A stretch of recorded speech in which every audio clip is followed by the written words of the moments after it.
What do you think? I asked as I passed 3 photos of a glamorous-looking woman over to my sister, Ruth. She's beautiful, replied Ruth. The latest woman in your life? I smiled and nodded. Ruth continued her interrogation. What's her name? Sarah, I replied. There was always something about that name I liked. There was a Sarah in my class at school who was really nice, sadly not nice enough to accept my offer of a date, though, and it just seemed to fit the first time I saw myself completely transformed. How long have you known her? All my life. I laughed. Ruth looked puzzled. Take a closer look, I urged. I watched Ruth's eyes flit from one photo to another as the penny slowly dropped. My God, she exclaimed. I had no idea. I mean, what's going on here? Do you want to be a woman? Are you having a sex change? Does anyone else know? Whoa, too many questions. I laughed. Let me explain. Now, when Ruth said that she had no idea, that was not entirely true. She's a couple of years older than me, and when we were kids, she would often dress me up in her clothes, and I'd tell her that I wished I was her sister. And I wished it more than ever when we were finally caught in the act by my father when I was 8 or 9. I was given a good hiding by my father while he told me he was going to beat all of the sissiness out of me. Ruth's punishment, on the other hand, was just left up to her mother, who just gently told her that dressing Peter up as a girl could make him a bit queer when he grows up, so she should stop. Which she did. A bit queer? Ironic considering what I was about to ask Ruth, but I'm getting ahead of myself. I reminded Ruth of our dress-up games and said that as soon as I left home I started feeling the urge to resume, but in secret, of course. I had thought that marriage would cure me, but a few years in, the cross-dressing had started again, and when my ex-wife finally found out, that was it. The other woman she blamed for the breakup of our marriage was me. And, of course, freed of the shackles of a disapproving wife, I was able to indulge my little hobby to my heart's content, finally realizing my ambition to have a professional makeover, the results of which were on the photos Ruth was looking at. But that's as far as it went. I wasn't planning to change gender. I didn't want to be a full-time woman or anything like that. There was just something about getting dressed up that felt right. So why tell me now? Asked Ruth. I know you well enough to know that you wouldn't show these to me without an ulterior motive, so what is it? Ruth was right. I needed her advice and I needed her help. Asking for her help was straightforward. She had had a successful career as a film makeup artist, skills which were going to be helpful for what I had in mind, but the advice I was going to ask her for would shock her. I hesitated, trying to find the best way of broaching the subject. First of all, let me stress that I'm not gay. I'm sexually attracted to women and I love everything about women. The thought of being with a guy is a complete turnoff. And yet when I get dressed up, something changes inside me. The world seems a different and calmer place, and I start to look at things through a feminine lens. And I admit that I do fantasize about being taken out on a date by a guy, not because I want a sexual relationship, but just because the thought of being accepted and treated as a lady by a guy feels like the greatest validation I could ever ask for. So you want me to tell you how to get a date with a man? Maybe, or maybe I want you to slap me around the face a few times and bring me back down to earth. Ruth laughed. Well, you of all people don't need me to tell you what guys are like. Arrogant, insensitive, cocksure, disgusting habits, the list just goes on and on. In fact, I'd go as far as to say that I often don't understand why any self-respecting woman would want to go anywhere near guys. Am I that bad? I asked nervously. Sometimes, yes. But you also have a sensitive side, as do many other guys. I'm your sister, but even so, I know that despite your many faults, you'll always be there to help me if I get into any difficulties. And despite what all of the feminists say about male privilege, there's no better feeling than being treated like a lady by an adoring man who'll do pretty well anything you ask him to in the hope that he'll be rewarded between the sheets. I laughed nervously. That's really not what I had in mind. I was really only hoping for a dinner date. Ruth became serious.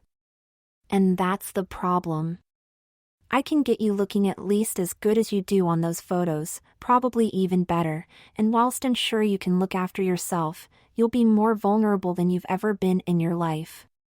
Even the nicest guys can have a dark side, and do you honestly think you'll be able to get out of trouble quickly when you're teetering on high heels?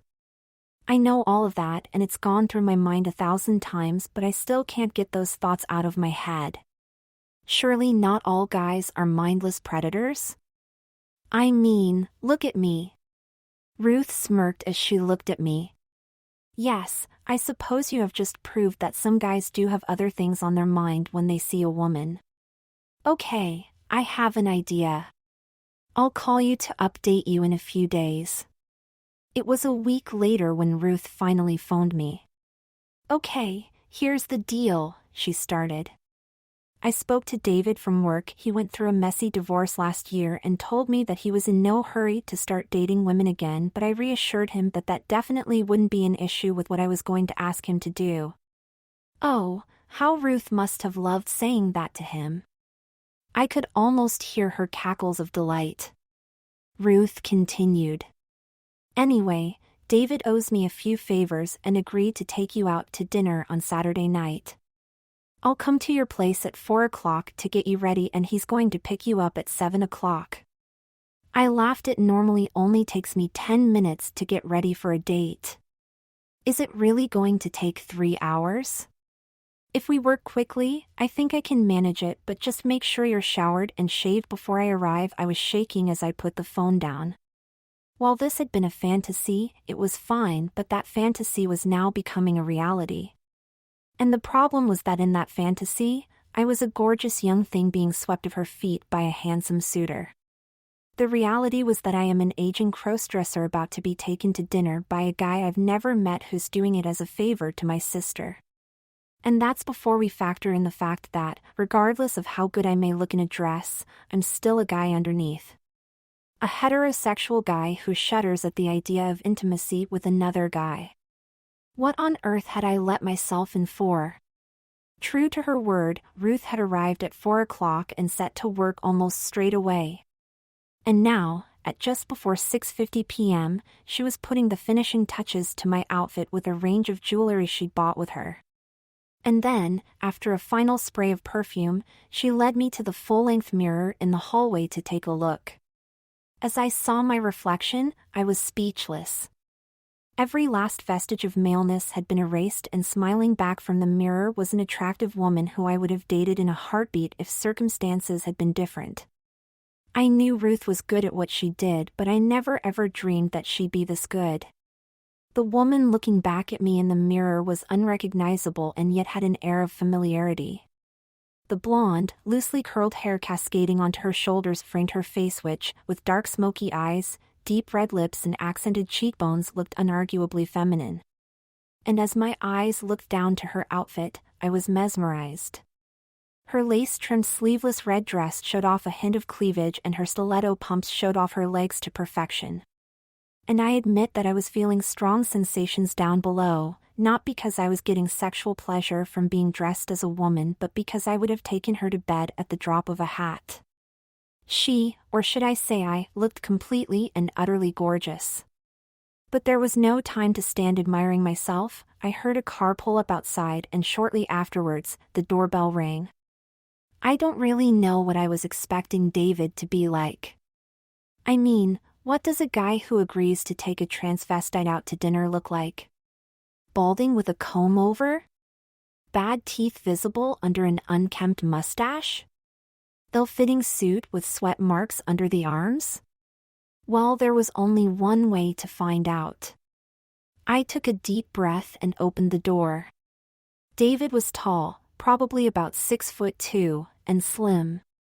His gray hair was neatly cut and he was wearing a smart suit and tie with a crisp white handkerchief in the breast pocket. And as he smiled, his teeth reassured me that I had nothing to fear from them. "These are for you," he declared as he handed me a bunch of flowers, and I really don't know why Ruth kept her beautiful sister a secret for so long. "David, behave yourself," laughed Ruth, who took the bunch of flowers off me. "Off you go before you make any more comments like that." And as David and I left the house, Ruth added, "And Sarah, don't do anything I wouldn't do." Unfortunately, from what I remember from Ruth's younger days, there was very little that she wouldn't do. As I took my seat with David in the restaurant, two things struck me. The first was how attentive the waiters were around an elegantly dressed woman. I very much doubt that my provenance was ambiguous to any of them, and yet I was treated as a lady. Nothing was too much trouble, and the waiter's quiet utterance of "For madam" as he handed me the menu set the tone for the whole evening. The second thing was David. He'd not put a foot wrong, even though this was a date, without an ulterior motive. I thought back to the dates I'd had where I'd made little or no effort, and yet David, only here as a favor to my sister, dressed the part and gave every impression that he genuinely cared about making a success of the evening. Perhaps my historic attitude was an early sign that my interest in the girls I was trying to date lay nowhere near getting them into bed, and my desire to get inside their knickers was, well, you get the idea. But enough speculation. I was sitting opposite a handsome guy who'd been coerced into taking me out to dinner, and I wanted to make the most of it. "So," I started, "how long have you been a tranny chaser?" David laughed and looked at his watch. "Oh, nearly an hour now." "And am I what you expected?" David thought for a moment. "To be honest, no. I suppose my biggest fear was that you'd look like nothing more than a man in a dress, and whilst I'm quite open to all facets of the LGBT community, it would have felt a little weird if you'd not looked so convincing." "Well, we both have Ruth to thank for that." "I know, but there's far more to it than that. There's nothing in your mannerisms that gives you away either. That's not to say that you look overtly camp or anything like that, but there's just a quiet and understated femininity about your whole persona. I've never met the male you, but there just seems to be something right about how you are now." Wow. This was profound. David was either full of BS, saying what he thought I wanted to hear, or, at that moment, he knew me better than I knew myself. But before I had time to probe what David actually meant by quiet and understated femininity, he continued. "But now, I have a question for you. What makes an ordinary guy want to transform himself into a glamorous woman?" Now it was my turn to think. What was all of this about? I didn't do it for sexual kicks or because I felt I was trapped in the wrong body, but that wasn't going to be a satisfactory answer. Putting on women's clothes for the first time is a huge step. You have a desire, know an irresistible urge, to do it, and yet every fiber of your body is telling you it's wrong. Finally, the urges get so strong that you can't resist them. At first, maybe it's just a pair of tights or a dress that you try, but your senses start to work overtime as you notice the unfamiliar and softer feel of the cloth, the way the clothes hand and grip you differently, and the new sensations as you move around. So next time you go a little further and further until finally you're fully dressed and made up. "Okay," said David slowly, "but there has to be more to it than that. By your own admission, there comes a point when, fully dressed and made up, you can go no further, so why not stop at that point? Been there, seen it, done it, so to speak?" David's perception was incredible. I have to confess to feeling a little uncomfortable with his questioning, but I realized that I was learning things about myself as I tried to give acceptable answers. I considered his question. There is something comforting about seeing her in the mirror, like an old friend that you're pleased to see again. But it's much more than that. You're looking at a reflection completely different to the one you normally see, and the truth is that it's a reflection you prefer. Add that to the sensations from the clothes that are so different to what you normally experience, and the effect is profound. All of a sudden life seems to have meaning and the problems that normally weigh on you just seem to vanish in a sea of bliss. You just stand there and wonder whether the key to a happier future is staring back at you. So why not make the change permanent then? That's a good question and one that I have often wondered about myself. The truth is that this is a fantasy. What you see here is the woman that male me would like to date, and when I look at myself in the mirror, I see what I want to see, not what others would necessarily see. And the truth is that whilst I would give anything to go back in time and be born a girl, that's not the same thing as wanting to be one. Everything I've ever read about gender transition says that it's hard and, ultimately, it's the solution to just one problem: dissatisfaction with one's gender, and not all the problems in the world. So maybe I would feel more comfortable as a woman, but the risk that I'd pay a high price in other areas just seems too high. Okay, I get that, but if you say that you create the woman that male you would like to date, is it just a sexual kink? I laughed and turned just a little bit red as I thought back to the time when I'd started experimenting with my mother's clothes and the rather embarrassing reaction down below that invariably ended the session. I also thought how I'd become a little aroused when seeing my reflection after the makeup session earlier in the evening.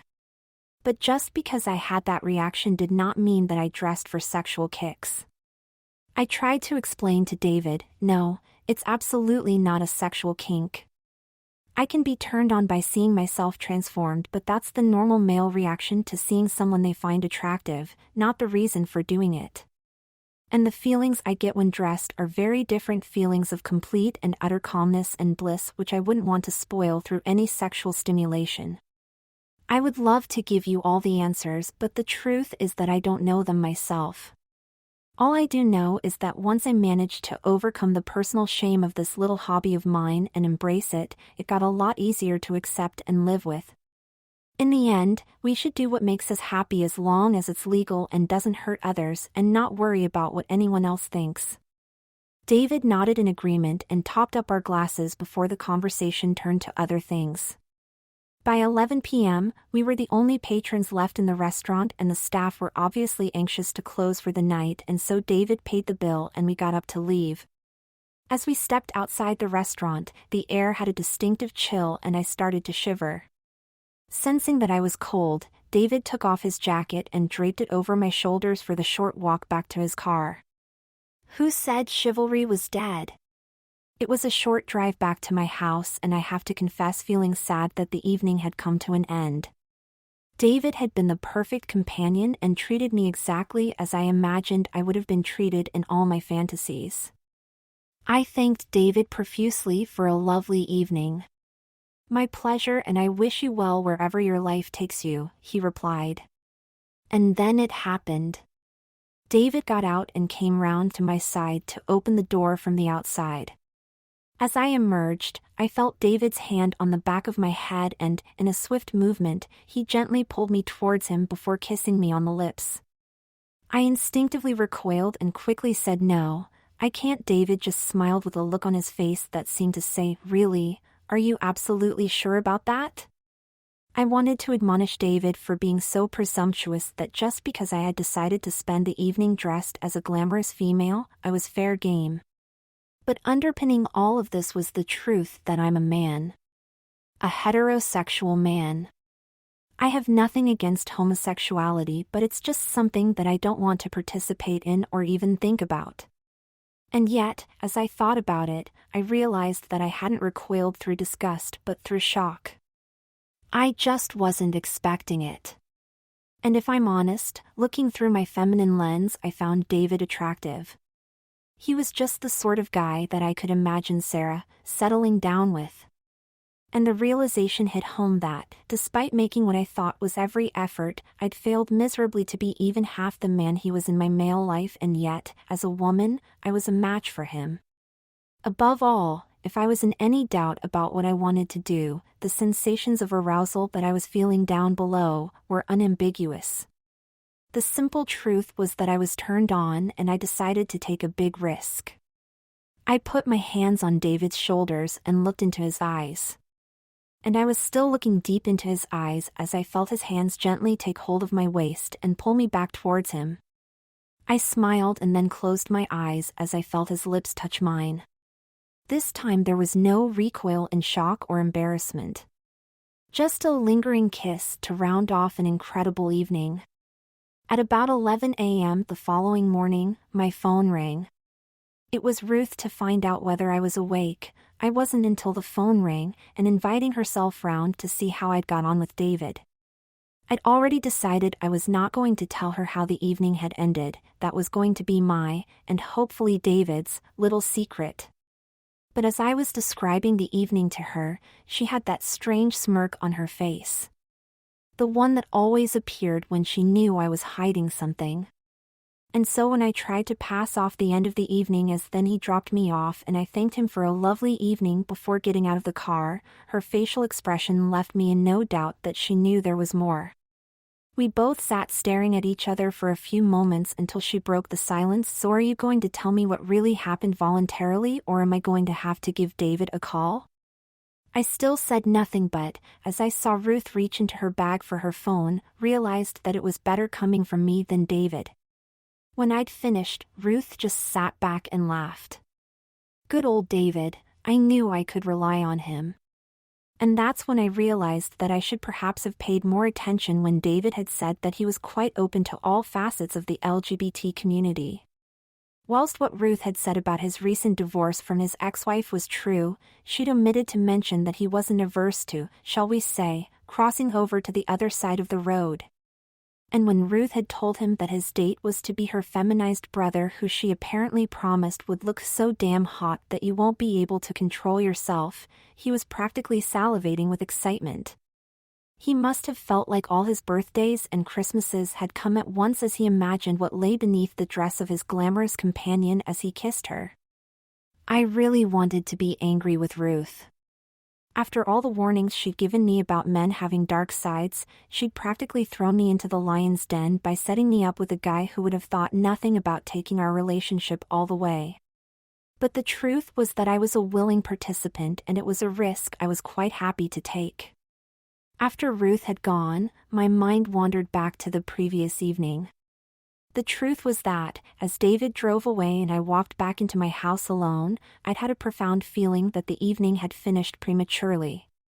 I'd looked at my reflection in the hallway mirror, and whilst the woman smiling back was perhaps not looking quite as polished as she'd been when she emerged several hours earlier, she was still very much there and not at all ready to disappear back where she'd come from. But suppose that I had invited David in for a coffee, what then? His arousal was in no doubt as he held me close to kiss me, and I have to confess that, even though I was well tucked, I was having similar feelings. And yet the thought of the likely outcome if we had ended up in bed together did not in any way excite me. I'd set out on this adventure wanting to be adored and pampered as a woman, but that did not extend to an anatomical compromise with a guy I'd only just met. No, my fantasy world was quite clear. I would only contemplate sex with a guy if I had a fully functioning vagina, and the implications of that desire were starting to sink in. I'd often fantasized about transition in the past, but it had always seemed like an unattainable goal. I'd even given David a compelling account of why transition was not on the cards earlier in the evening. But as I had taken one last lingering look at myself in the mirror before removing everything and going to bed, something dawned on me. I'd previously believed that my forays into womanhood had been an act in some fantasy play, but everything tonight felt so natural that I was starting to wonder whether male me was in fact the fantasy act. And perhaps, if I started to live my life as I wanted to rather than as society expected from someone with XY chromosomes, I'd enable a more authentic and happier me to emerge. And perhaps David, or someone like him, would sweep me off my feet and make a real woman of me. And that thought had lingered as I drifted off to sleep. 3 weeks had passed since my dinner date with David, and I'd like to say that things had returned to normal, except they hadn't. In fact, things felt far from normal. That evening out had ended with a kiss, a passionate kiss, and I was a willing participant. For all of my life up to that point, I had been repulsed by the thought of any two guys being in any way intimate with each other, let alone one being me. Of course, wearing a dress and heels with glamorous makeup and hairstyle, I was very much viewing the whole thing through what I like to call my feminine lens, and, at that moment, I felt completely and utterly desired as any woman would have done. So yes, it was a bit of fun to address a fantasy, but now it should have been a case of been there, seen it, done it, and then move on. But the genie was out of the bottle and she certainly showed no intention of getting back in. Even as I went about my normal guy duties, my mind frequently wandered back to that evening, but not in a bad way. The repulsion I should have felt was not there, just a warm feeling as I mentally stepped back into my alter ego's shoes and once again felt her joy. And by now, I was facing what for me was the uncomfortable truth that I not only wanted to do it all again but also see exactly how far I emotionally wanted to take this. It was my sister Ruth who'd originally set up the date with David, so I picked up the phone and asked she could come round to talk. Ruth listened as I poured my heart out to her, gently probing me to try to get to the bottom of how I'd really felt. When I'd finished telling her, she asked me what I wanted to do. "I don't know, sis," I replied. "Part of me wants to relive the whole thing once more, but another part says I should just walk away and be a normal guy like I used to be. So why don't you do what any normal guy would do and pick up the phone and talk to David? He was a willing participant too, so I'm sure he'll have an opinion." "I don't know," I said hesitantly. "What if he thinks I'm just some desperate guy who'll do anything including putting on a dress to get pleasure? "Are you kidding me?" laughed Ruth. "He's been begging me for your phone number ever since, but I've just been telling him no way, you're not after anything more. I'll guarantee you that he'll be on the phone to you within 1 hour of me calling him if that's what you want." My mind was in a spin. Yes, I desperately wanted to relive that date once more, but I was still heavily in denial at the thought of entering what was, to all intents and purposes, a homosexual relationship. A one-night stand is a one-night stand, but go back for a second time and that's the germ of a relationship. But as my mind wandered back to that evening and the absolute joy I felt to be desired as a woman and the feeling of deflation I'd felt when it was over, I knew there was only one course of action. "Okay, please call him." Ruth laughed, picked up her things and said goodbye. "Wait, aren't you going to call him?" I asked, puzzled. "Of course I am," she replied, "but there's no way I'm going to let you hear what I say to him. I looked at my watch. It was now just over 1.5 hours since Ruth had left and there'd been no phone call within that time, despite her guarantee. I was now starting to have serious doubts about what I wanted, but as I was contemplating how to get myself out of what I was now thinking of as a mess, my doorbell rang. I presumed it was Ruth to tell me that David was having second thoughts, but I got the shock of my life as I opened the door. It was David. "Ruth tells me you want to talk," he said as he settled down with a mug of coffee. I just went bright red with embarrassment and started stuttering. I don't know," was the best I could manage. "Okay, let me help you," replied David. "As I'm sure Ruth has told you, I'm bisexual, so the basic truth is that I don't care whether someone is male, female, or somewhere in between, they're all fair game for a relationship. But for you, it's more complicated. As a guy, you love women and want relationships with them. The idea of a relationship with another man turns you off. In that respect, you're like most other guys. But unlike most other guys, you have a strong feminine side. And sometimes that feminine side dominates and you see the world through her eyes. And like most other women, she is attracted to men. What I sense here is that your male and female sides are fighting each other, and whereas for most of your life, the male side has been winning, for some reason your female side now has the edge. But she's not yet strong enough to overcome the preconceived ideas about relationships that your male side has. I sat there open-mouthed. Once again David had demonstrated how perceptive he was, and everything he said made perfect sense. But the truth was that, as I looked at him, I felt nothing. We were just two guys talking, and perhaps this was the confirmation that I was barking up the wrong tree. Again, it was as if David had read my mind, and I wouldn't mind betting that those preconceived ideas are telling you that you feel no attraction towards me and you're more confused than ever about what happened 3 weeks ago. Am I right? I nodded. David continued. And I'll let you into a secret. I feel no attraction to you. You're just not my type. I may like guys, but that's not to say that I want to jump into bed with every single one I meet. I was now thoroughly confused. So why are you here? Why, if what Ruth said is true, did you beg her for my phone number? David laughed. Because Sarah is my type. She's beautiful and great company to be with. She has this disarming vulnerability about her that just makes me want to hug her and tell her everything's going to be fine. Quite simply, she's someone I could fall in love with. I was stunned. In all the fantasies I'd had while dressed as Sarah, a handsome man would come and sweep me off my feet. But until now, that's all it was, a fantasy. Now, though, it had come crashing into the real world and there for the taking, if I wanted it. But the implications of taking what was being handed to me on a plate were obvious. I would have to say goodbye to Peter and become Sarah for the rest of my life. And whilst my Sarah persona brings me more joy than Peter could ever imagine, that was a huge step and one which I certainly wasn't ready to take at that moment in time. But equally, I'd long wondered what life like a female would be like and why I felt so more alive during the snatched times as Sarah than my normal humdrum existence as Peter. I just didn't know what to do. So what do we do now? I asked hesitatingly, hoping that David's wisdom wouldn't fail him when I needed it the most. David thought for a moment. I think the answer is that I ask whether Sarah would like to spend the day with me on Saturday. We'll just do things that a normal couple trying to get to know each other would do at a weekend and see where that takes us. Okay, I said slowly, still not sure whether it was a good idea or not. Peter sensed my reticence.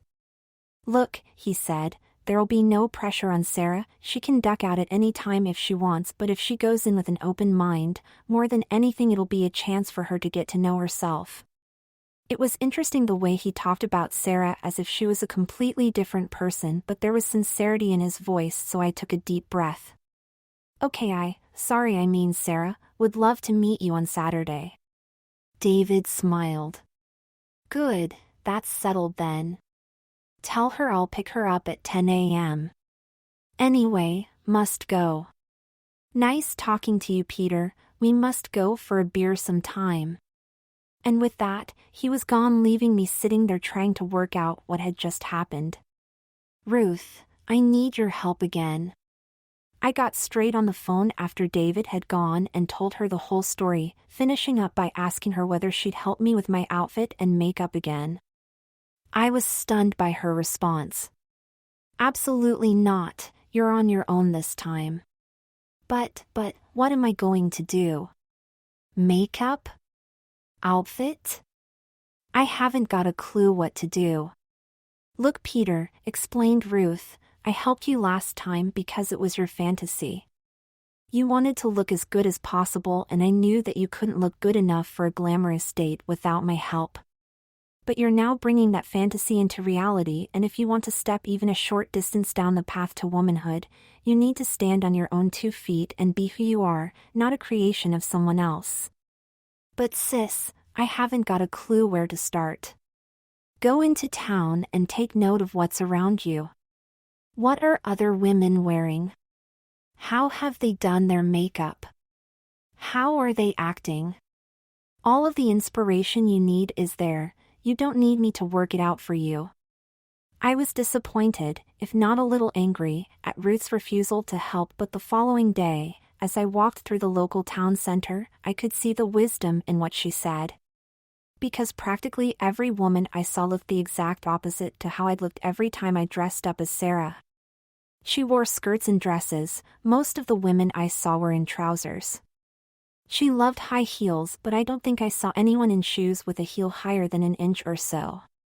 Makeup tended to be light in contrast to the smoky eye and crimson lip look I loved. And then I found what I was looking for. A woman walked towards me wearing a short skirt over black opaque tights and low-heeled ankle boots together with a pink round-necked jumper and black leather jacket. Her makeup was light, just eyeliner, mascara and a bit of lip color by the look of things, but she looked absolutely gorgeous, and the skirt and boots gave much-needed femininity to the outfit, sadly lacking from most of the other women I saw. I scoured the local fast fashion shops, and within the hour, I'd managed to find everything I needed to replicate the outfit, together with a few items of costume jewelry and makeup to complete the look. Every evening when I got home from work, I practiced with the makeup. My first attempts were pretty awful, and I have to confess that I pleaded with Ruth to at least give me some advice as to what I would need.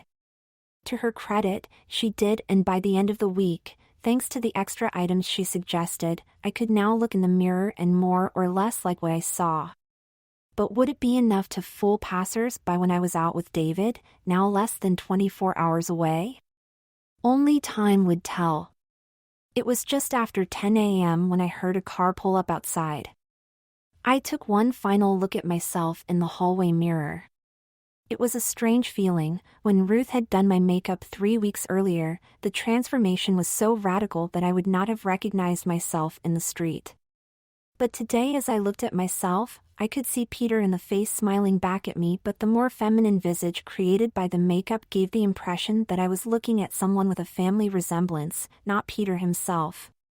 Whether I was just seeing what I wanted to see or whether I genuinely managed to highlight latent femininity, I didn't know, but what I did know is that from the top of my head to the tips of my feet, I liked what I saw. And as I opened the door to David, the smile he gave me suggested that he did too. Our first port of call was Starbucks for a coffee. David insisted on ordering and paying, and we took a seat on a sofa to await the preparation of our drinks. And then I had my first surprise of the day as the assistant called out, "Order for Sarah." It didn't register with me at first, but David nudged me. "That's our order. Off you go." The female assistant gave me a big smile as she handed over our coffees. "There you are, Sarah. Enjoy your drinks." I sat down and gave David my best "how could you" look. "So did the earth open and swallow you up? Did the assistant give you one of those knowing looks? Did the other customers point at you and laugh? No? I thought not, and you've just overcome what I'm sure you thought was a large hurdle." And David was right. There was nothing to worry about. I'm sure that the assistant guessed my secret, but she had bigger things to worry about than my chromosomes. We finished our coffees and walked amongst the shoppers in the town center, and, as with Starbucks, no one seemed to notice me, and I started to relax. But my calmness was to be short-lived as we walked past a ladies' wear shop. Center stage in the window was a mannequin wearing the most beautiful calf-length midi dress in deep cobalt blue and trimmed with lace. "What do you think of that dress?" asked David. "It's beautiful," I replied before spotting its £299.95 price tag and adding, "but it's way out of my price range." But David wasn't listening. He grabbed my hand and gently pulled me into the shop before telling the assistant that I'd like to try the dress in the window. I was soon ushered into the fitting room where I changed into it and then returned to David and the assistant, who both started to laugh. "The dress looks absolutely gorgeous on you," explained David, "but those boots do rather detract from the effect." I looked in the mirror and saw what he meant. "What size shoe do you take?" asked the assistant. 42, I replied quietly, trying desperately to avoid my male voice giving the game away to any of the other customers who'd not already worked out what was going on. The assistant disappeared and then returned with a box from which she removed a pair of patent leather pointy cords, which I tried on after removing my boots. I gasped as I saw my reflection in the mirror. That outfit would not have looked out of place on a film premiere red carpet, and whilst my looks were nowhere near a film star's, it did seem to bring out the best of me. But with a price tag of nearly £300 plus another £100 for the shoes, that dress was going to have to go back where it came from, so, after taking one last look in the mirror, I returned to the dressing room to change back into my own clothes before handing the items to the assistant and turning towards the shop door. "Wait a minute," called David, "I'm not finished here yet." And when I returned to the counter, the assistant was folding the dress in tissue paper before placing it in a carrier bag with the shoes and handing it to me. "Now we can go," laughed David as he thanked the assistant, and we left the store. I needed answers, but David just said he was hungry and we should go and get lunch. I agreed because I knew that once I had him sitting down in front of me, he was going to have to do quite a bit of explaining. "David, I started, that dress is absolutely beautiful, but you really shouldn't have bought it for me." "Why ever not? Firstly, it cost far too much. Secondly, I'm worried that things are starting to move faster than I can cope with. And thirdly, when am I ever going to have the opportunity to wear it?" David became serious. "Okay, let's deal with each of those in turn. The cost is nothing to me. I'm well off and I'd rather spend my money on something that will be appreciated rather than just put it in the bank or waste it for the sake of. Well, I do appreciate it, but that's the least of my worries. I still don't know how far I want to take all of this, and I don't want to give you any false hopes." "I don't have any false hopes, only hopes. I meant what I said the other day. You can back out of this at any time, but I don't think you want to. And if things are happening quickly, it's because you are discovering who you are and are happy to strip away your prejudices, not because you're in any way out of control or because I'm forcing you to do things against your will. The only hope that I have is that you'll continue to find yourself." David, of course, was correct as usual. Even if he hadn't bought me that dress, I was starting to feel completely comfortable as Sarah, and I was in no hurry to walk away. But David hadn't finished. "And as for having no opportunity to wear it, how does the Royal Philharmonic playing the music of Queen sound?" "It sounds amazing." "When?" "Tonight at 7:30. I took the liberty of assuming you'd want to go and booked a couple of tickets." "And what on earth gave you the idea that I'd want to go to that?" I asked in mock indignation. "Oh, just a combination of a lucky guess and the collection of Queen CDs piled up by your CD player when I came round the other day." By the time we'd finished lunch and had a leisurely walk by the river, it was getting on for 2:30 p.m., so David suggested that we return to his house so that we could get changed. As we drew up outside David's house, my eyes widened. To say that the house was big would be an understatement. It looked absolutely huge, particularly compared to my modest home. He clearly hadn't been lying when he said he was well off, and yet his general manner was down to earth and gave no clues away. And I was so in awe of the house that I missed the familiar-looking car parked to one side. David led the way into the lounge, and I was surprised to see Ruth in there. "What are you doing here?" I asked. "Well, David phoned me and told me that he was taking my sister to a concert tonight and asked if I could come over to help her get ready." "Oh," I replied sarcastically. "So if David asks, it's okay, but if I ask, it's no way, Jose?" "Something like that," replied Ruth, "but just look at you. You look amazing and did that all by yourself. Don't you feel far more authentic than if I'd come over to give you a makeover?" And Ruth was right. To have had her do my makeup would have just felt like the other makeovers I'd had in the past, but I got ready by myself, just like millions of other women do every day. But I wasn't going to give in to Ruth without a fight. "Okay, so why the change of heart now? Don't you think I've proved that I can get ready on my own?" Ruth laughed. "The look I'm going to give you took many months of training to perfect. If you think you can watch a couple of YouTube videos and then replicate it, be my guest." Fair enough, so I admitted defeat, and David led the two of us to one of the guest bedrooms where Ruth could work her magic once more. What I was rapidly learning was that, if there's a downside to being female, it's the time required to get ready. A quick shower becomes a half-hour soak in a scented bath. A quick face wash and shave becomes a long time in front of the makeup mirror, not forgetting the shave which, for what I was going through, was more necessary than ever. And a 1-minute hair combing is replaced by a half-hour session of styling, in my case my wig which, mercifully, I could remove while it was styled. And not forgetting the outfit which, for guys, is straightforward to put on with all the fastenings at the front. Heaven only knows why girls have to do everything up at the back with all manner of zips and clips. And then of course there's the jewelry which took on an unexpected direction. Ruth held up a diamond drop earring. These were our mother's. Do you want to wear them? I said that I did, and Ruth produced a rather large needle which she dipped into a bottle of alcohol. What are you doing? I exclaimed with more than a hint of terror in my voice. Piercing your ears. I was about to tell Ruth not to bother, but it was too late. The needle had already made its way through my right ear lobe and it was well on its way round to the left. But as I looked in the mirror, I could see it had been worth the pain as the overall effect was stunning.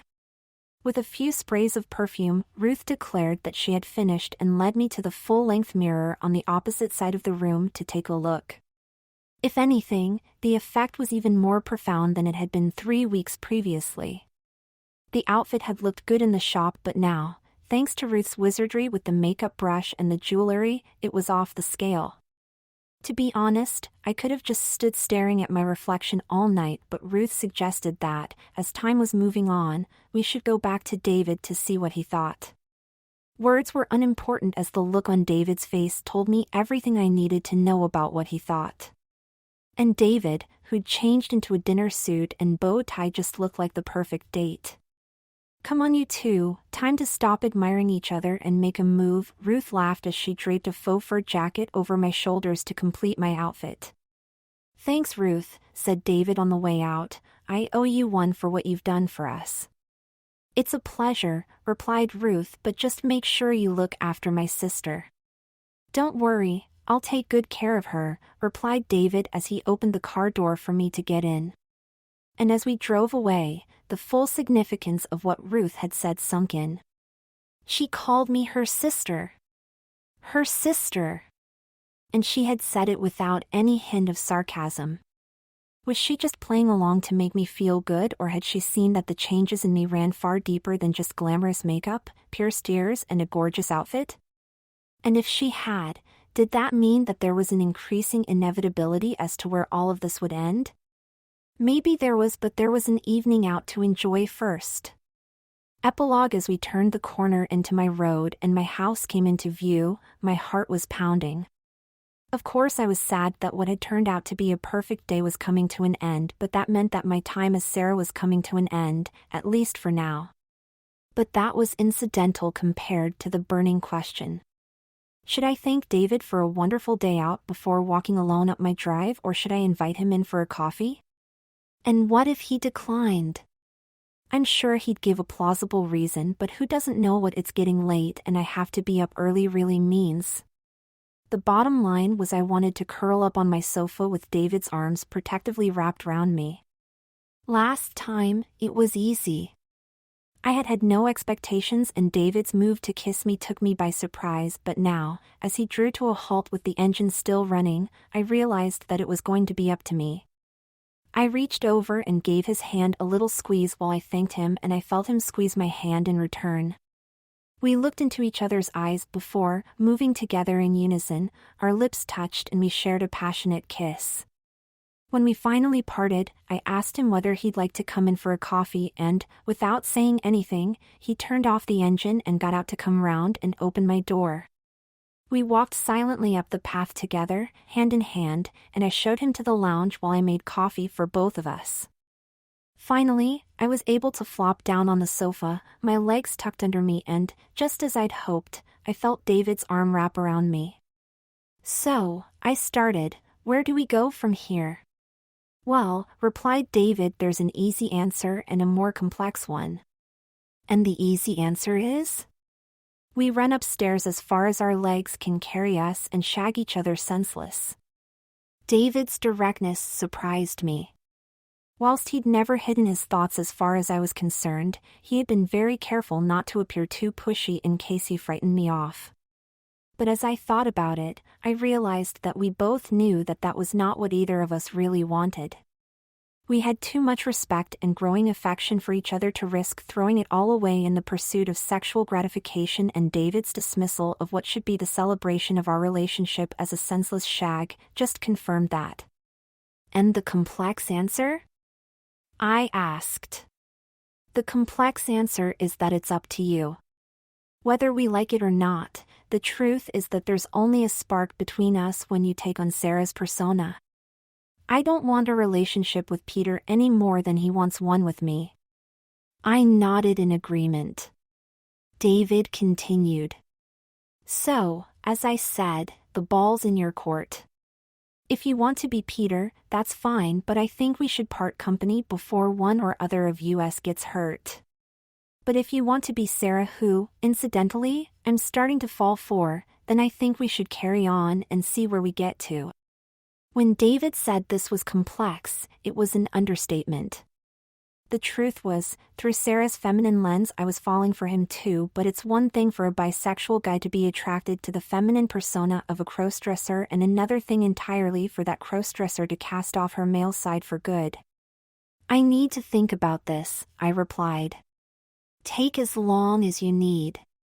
The fundamental question was whether David was in some way getting some gratification from this, fascinated by what lay underneath and subliminally bribing me to go along with it by treating me to expensive clothes and outings.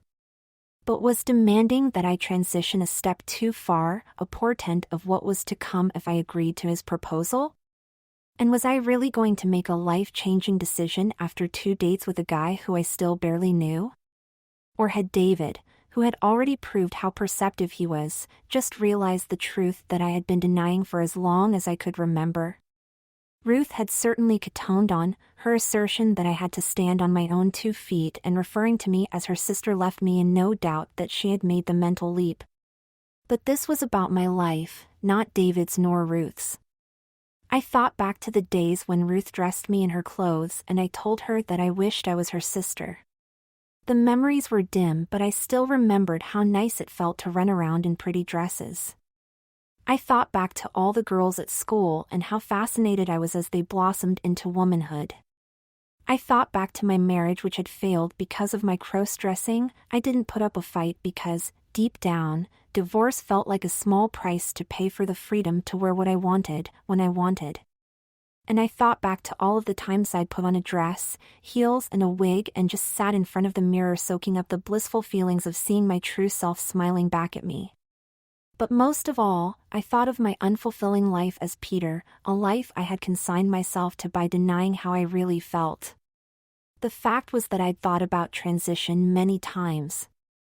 I tucked my genitals away between my legs while having a bath and wished that that was how I really was. I'd been online and looked longingly at hundreds of before and after comparisons where an average-looking guy had transitioned into a beautiful woman and wished that the photos were of me. I'd played with face-altering apps on my phone countless times, wondering how close I could really get to the images they returned.